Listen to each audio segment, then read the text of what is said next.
Assalamualaikum warahmatullahi wabarakatuh. Nama saya Selina Damayanti dari 11 MIPA 4. Dalam video ini saya akan menjelaskan tentang psikotropika.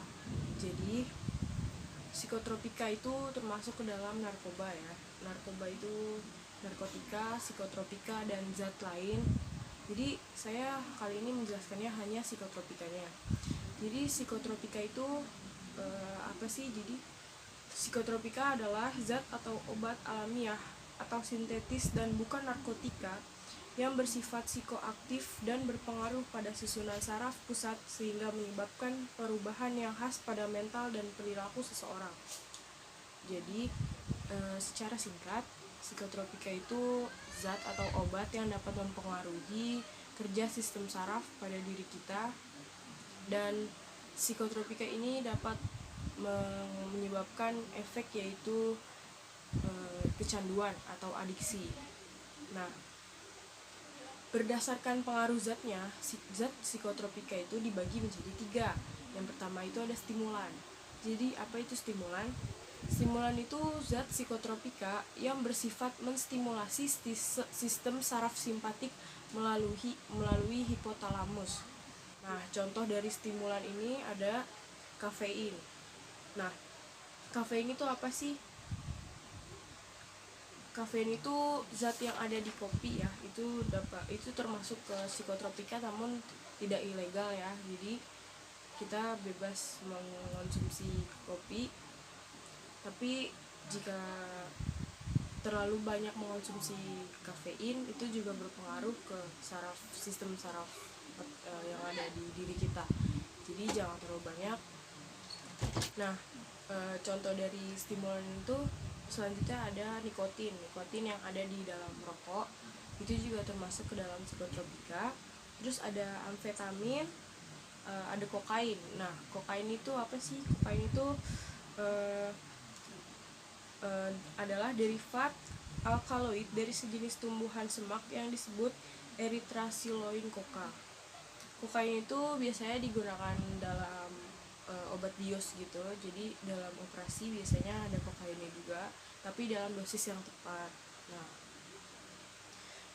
selanjutnya itu di stimulan ada Ritalin, dexedrine, fenmetrizine, metil, dan fenindat. Ya, yang kedua ada depresan. Jadi zat psikotropika yang kedua ini, depresan, itu bersifat mengurangi kegiatan sistem saraf pusat. Jadi saraf pusat kita itu kegiatannya berkurang karena depresan ini. Nah, contohnya itu ada alkohol, valium, barbiturat, opium, morfin, kodein, metadon, kloroform, sama eter. Jadi yang saya mau jelasin dari salah satu contohnya itu morfin. Jadi morfin itu biasanya digunakan dalam dunia kesehatan itu untuk penghilang rasa sakit. Nah, jadi morfin merupakan hasil olahan dari opium atau candu mentah. Nah, terus zat psikotropika yang selanjutnya itu yang ketiga ada halusinogen.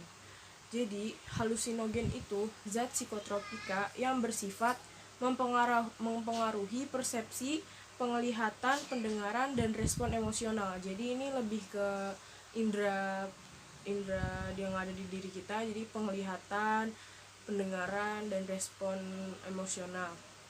Jadi penyebab dari zat psikotropika yang halusinogen ini bisa menyebabkan halusinasi yang berlebihan, perasaan melayang, hilangnya konsentrasi dan perhatian, dan penurunan berat badan. Dan penurunan berat badannya itu sangat ekstrim. Jadi kalau yang pengguna itu bakal kelihatan banget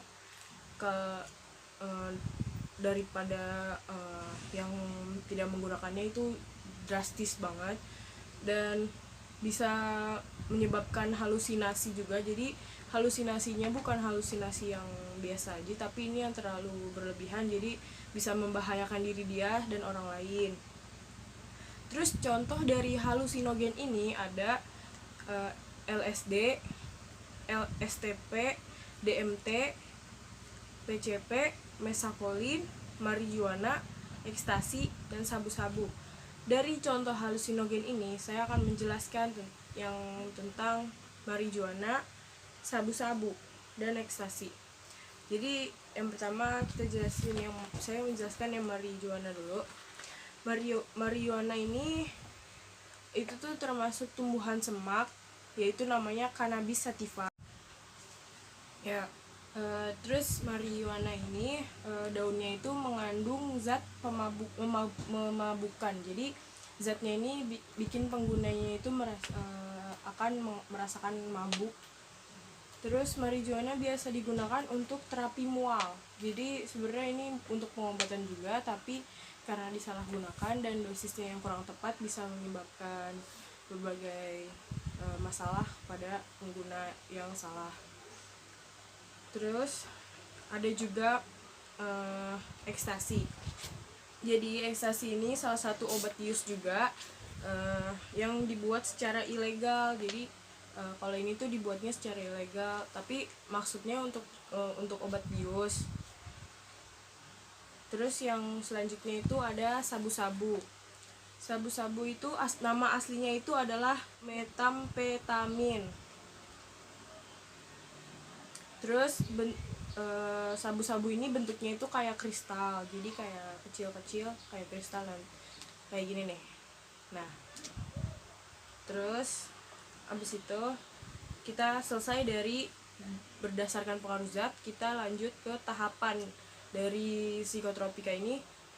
Jadi zat psikotropika ini tahapan rusak susunan sistem saraf akibat konsumsi zat psikotropika.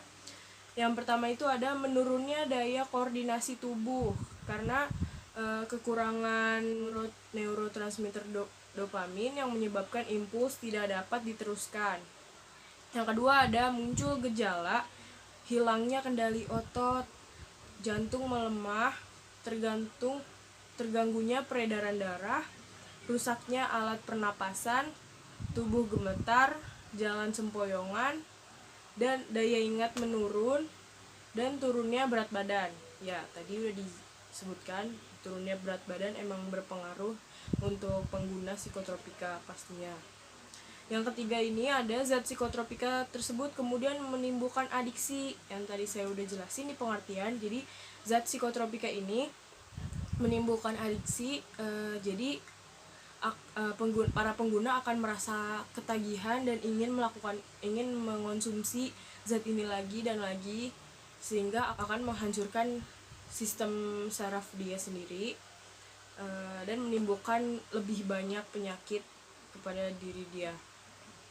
Yang keempat itu orang yang kecanduan akan mengalami penumpukan zat-zat racun di hati sehingga dapat menimbulkan kanker hati atau sirrosis hati. Nah, jadi adiksi ini nggak main-main ya guys. Jadi kalau udah terlalu ketergantungan sama zat psikotropika ini, bisa mengalami penumpukan zat-zat racun di dalam hati.